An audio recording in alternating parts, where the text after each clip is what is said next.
আসসালামু আলাইকুম রহমতুল্লাহ। সাকিব আল হাসান নামটাই যেন একটা ব্র্যান্ড। একজন ভালো লাগার মানুষ, একজন ভালোবাসার মানুষ। ঠিক এই কারণেই তার কোনো ক্ষুদ্রাতি ক্ষুদ্র ভুলও আমরা মেনে নিতে পারি না।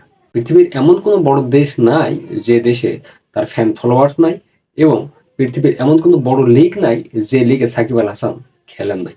এক সাকিব আল হাসানের দ্বারাই বাংলাদেশ ক্রিকেট টিমকে সারা বিশ্ব চেনে, এটা অস্বীকার করার কোনো উপায় নেই।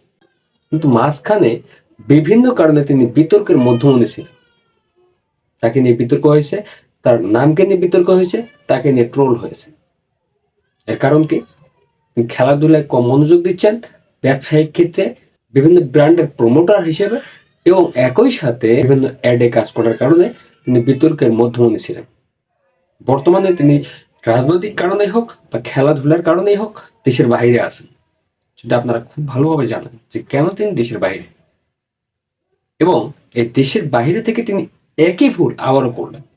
আইসিসি থেকে ইদানিংকালে তার বোলিং নিষেধাজ্ঞা হয় এবং পরবর্তীতে তিনি পরীক্ষা দিয়ে সেখানে পাশ করেন। এটা জানি, আমরা সকলেই জানি।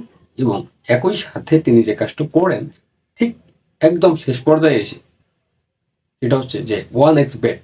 আমি যদিও ব্যক্তিগতভাবে এই সম্পর্কে খুব বেশি কিছু জানি না, কিন্তু এতটুকু জানি যে এটা একটা বেটিং ওয়েবসাইট বা জুয়ার ওয়েবসাইট, যেটা ইসলামে প্রকাশ্যরূপে হারাম, পরিপূর্ণরূপে হারাম। এবং এই 1xBet-এর হয়ে একটা অ্যাড আমার সামনে আসে। 1xBet, your history, your victory. আমার মনে হয় যে অ্যাজ এ মুসলিম হিসেবে তিনি একজন ক্রিকেটার হওয়ার আগে মুসলিম, একজন ফেমাস ব্যক্তি হওয়ার আগে মুসলিম। তিনি যাই কিছু হন না কেন সবার আগে তিনি একজন মুসলিম। অ্যাজ এ মুসলিম হিসেবে মনে হয় যে এই কাজটা তিনি একেবারে ঠিক করেন নাই। এই কাজটা আসলে মেনে নেওয়ার মতো না। 1xBet কে প্রমোট করলেন বা 1xBet-এর হয়ে অ্যাড প্রচারিত করলেন, এই সব কাজে তার না থাকাটাই ঠিক ছিল। এবং এই থেকে তিনি হয়তোবা আরো একটা ভুলে পা দিলেন। বর্তমানে দেশের বাইরে আছেন এবং দেশের ক্রিকেটে নাই, বিসিবি এর কোনো তালিকাবদ্ধ প্লেয়ারে বর্তমানে নাই, বিসিবি এর চুক্তিবদ্ধ প্লেয়ারদের তালিকায় তার নাম নাই।